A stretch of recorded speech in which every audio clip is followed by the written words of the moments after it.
Bir bax peyğəmbərin dövründə və digər hətta sahabələrin dövründə də müəyyən məsələ olub ki, sahabə ilə sahabə arasında Quran-Kərimin fərqli oxunuşunda bir ixtilaf ortaya çıxıb. Məsələn deyirlər ki, məsələn Ömər ibn Xəttab məsələsi var burada, ikinci xəlifələri, Əhlüsünnənin ikinci xəlifəsi. Ömər deyir ki, mən bir nəfəri gördüm, onun adı Hişam olmalıdır, səhv etmirəmsə.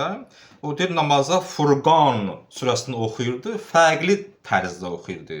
Mən baxdım ki, mənə peyğəmbər belə öyrədib, amma bu Hişam başqa cür oxuyur.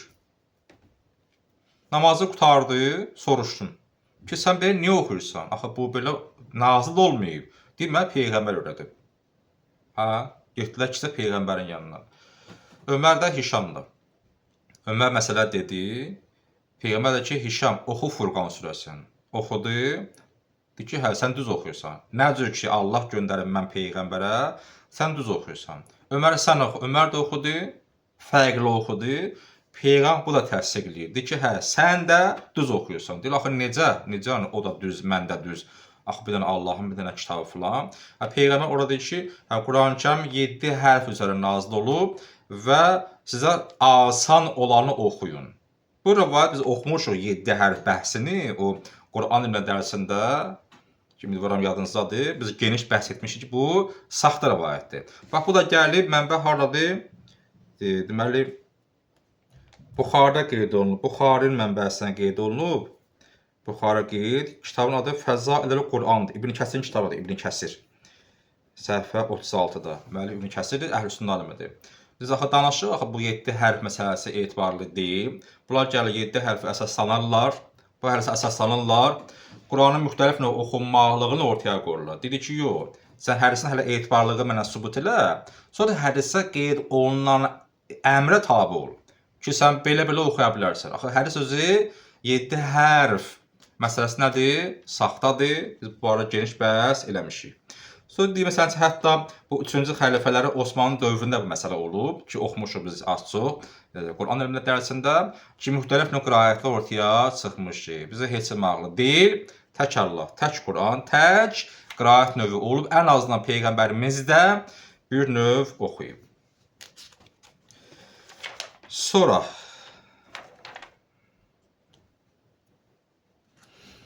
alimlərin bura fikirləri var, sözləri var. Bu mənbələr barəsində. Qiraət, bərabər sünnət və hədis və yaxud da bir qiraət istəyirlər. Söz yox ki, yəni biz hamımız qəbul edirik ki, bu qiraət növü baxımından biz tabe olmalıyıq. Etibarlı hədislərə, etibarlı hədislərdə də Peyğəmbər nə cür oxuyubsa ona tabe olmaqlıq məsələsidir. Sonra gəlir burada ümumiyyətlə sünnət qiraət nədir? O barədə müxtəlif təriflər var. Məsələn İbn Cəzri, Ömər ibn Xəttabdan, Zeyd ibn Sabit, sahabədən filan kəslərin burada fikirləri var, düşüncələri var bu qiraət və sünnət barəsində. Deyirlər qiraət bir sünnətdir ki, ümumiyyətlə sünnət qəşəng bir mövzudur.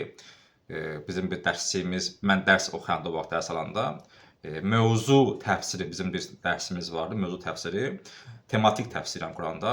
Sünnət nədir? Neçə növ sünnət var? Dəyişən sünnət var, dəyişmən sünnət var. Çox uzun və çox əla bir dərs idi. Orada məsələn biz sünnənin mənasını çox dərindən bilsək, yəni keçirməli dərslər açıq elmi dərəcədə. Məsələn bizə deyirlər, o vaxt Peyğəmbər Novruz keçsən, Novruz keçirirsən. O vaxt məsələn Peyğəmbər nə bilim bayram bilirsən, bayram bilirsən. Ad gün keçsə, ad gün qeyd edirsən. Düşünürlər ki, sünnə hələ budur. Bu sünnə mənası anlamadan sünnəni izah etməli ən az insanın biabırçılığını bildirir. Sünnət konkretən də sünnə. Biz danışmış azdan çoxundan Peyğəmbər kişi yeyib, yoxsa yeməyib, neçə də arvadı olub, bəs bunları niyə, kişilər niyə almırlar? Yəni sünnə fərqlidir. Elə şey var ki, ümumidir, bəzi varsa, xüsusi mən çoxsa qısa qeyd edirəm. Yəni gəl sünnənin tərifini, dəqiqliyini bilək. Məsələn, sünnə var dəyişmir. Sünnə var dəyişir. Necə, hansı sünnələrdə olar? Yəni, hansı stillər, qanunlardır. Belə, qiraət bir sünnətdir ki,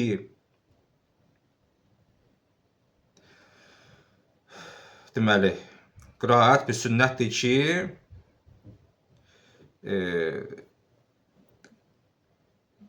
belə deyək, əvvəldən oxunuş tərzi olub. Qiraət bir oxunuş tərzidir ki, bu əvvəldən belə olub.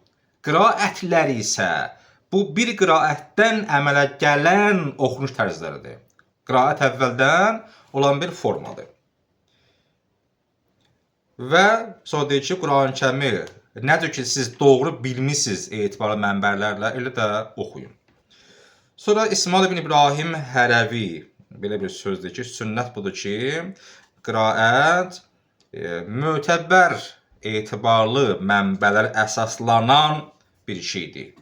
Yəni, hər qiraət ki, yox, bəya dediyim kimi, yəni, məsələn, mənə qiraətin necə olmağını göstərən hədis və hədisin də əsaslandığı müəyyən bir fakt.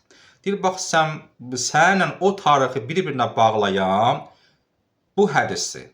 Həmişə ortalıqçı şəxs mühümdür, vasitəçi. Yəni, bu nə qədər etibarlı insandır? Nə qədər etibarlı bir mənbədir? Etibarlı hədis olsa, qəbul edərsən ki, bəli, bu şey olub Peyğəmbər dövründə. Biz bunun üz qabığına baxaq, dayaz düşünərək, bunu ancaq qəbul edək ki, hədisdir, toxunulmazdır və s. Nə deyirsə, o da yox, elə şey yoxdur. Hədis adından bizə çox şey sırınıb.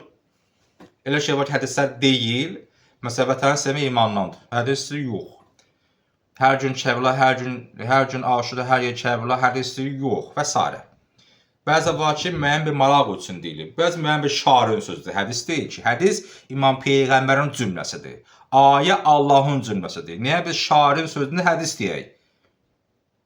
Şair səhv eləyə bilər, bəli. İmam Peyğəmbər deyil ki, səhv olmasın. O üçün hələ düşünmək ki, bu toxunulmaz. Elə şey yoxdur. Toxunulmaz Allahdır, İmam Peyğəmbərdir, nəlim Qurandır. Yəni məsumlarımızdır da. Yəni düşünmək ki, bu filankəs ruhani mən müşrid olsam da, ruhanidir, alır. Nə deyilsə odur, yox. Mənim danışığım səhv ola bilər. Sən filankəsi bir tənqid eləmək, o müqəddəssə görə ki, fikir yoxdur. Onunla səhv ola bilər. Danışığında, fikirlərində. Normal bir şeydir bu.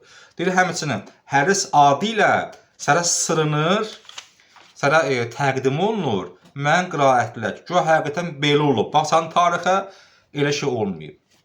Çünki tarix başqa şeydir, hədis başqa bir şeydir. İmam Peyğəmbər adına hədis düzəldirlər, baxsın hədisdə etibarlı yoxdur. Deməli, sünnə nədir? Etibarlı mənbəyə əsaslanan bir stildir, bir üslubdur. Sonra Əbu Əmr, Osman ibn Səlah, bu da həmçindir ki, qiraət, hansı qiraət əməl etmək lazımdır? O qiraət ki, Peyğəmbərin oxunuş stilinə tabidir. Və təriflər çoxdur, mən ikisi üçün qeyd elədim. Xülasə budur ki, hədis etibarlıdırsa, hədisdə Peyğəmbərin nəzr oxunmasını qeyd edir, qəbul edəcək. Ortancıl adam ki var, o hədisi səhih deyən, etibarlı deyilsə, o da nə yazırsa yazsın, qəbul etməyəcəksən.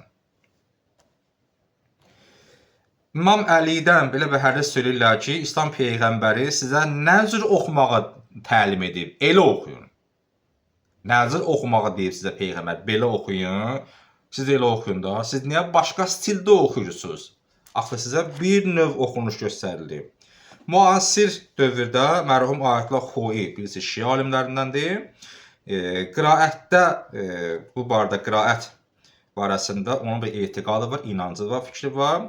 Deyir ki, çox ehtimala qəvi, daha yüksək ehtimal budur ki, bu qiraətlər adətən müəyyən bir qarilərin şəxsi rəyləridir ki, gərək hamısının tabi olmayasan. Badər istihad-ı qurra, qarilərin iştihadı. Bu iştihad edir, belə fikri bildirir, o da iştihad edir, elə fikri bildirir. Bu belədir, əlinə sübutu var. Bu elədir, əlinə sübutu var. İndi hası dəqiqdir, baxmalıyıq etibarlı hədislərə. Söz yox, məsələn, qari filan fikrini bildirir, əlində mənbə var. Amma baxmalıyıq niyə? Etibarlı hədisə ki, hansı daha doğrudur.